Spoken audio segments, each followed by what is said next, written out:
Hi, Jason Keeler here, the Property Review Show. Good to see you. Thanks for joining me.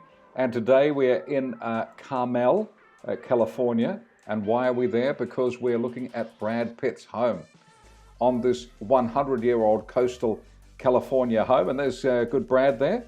There's Brad looking smart in his glasses and cool, calm and collected as normal. And of course, that is an impressive price point. And he is pretty happy about it, I'm sure. There's a shot from the sky, and we see it on the coast here, looking pretty good, looking pretty nice, and love all the stone down here. Great coastal position. There's the very discreet front entrance to the home. Let's get a bit closer there. There we go. I'm all over the shop today. The unsuspecting entrance to Brad Pitt's mansion, and there it is. Yeah, looking pretty good.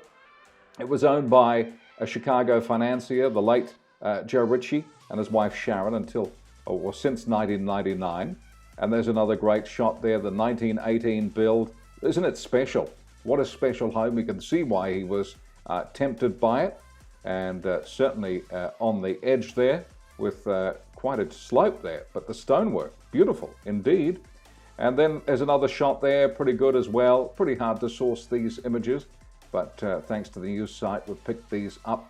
Lots of windows, lovely roof line, and a very lovely coastal home. Very unique design indeed. And there's a beautiful window looking out to the sea.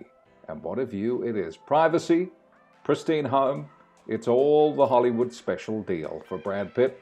And there it is, and there he is, cool, calm, and collected as usual. I'm Jason Keeler with the Property Review Show. Thanks for watching.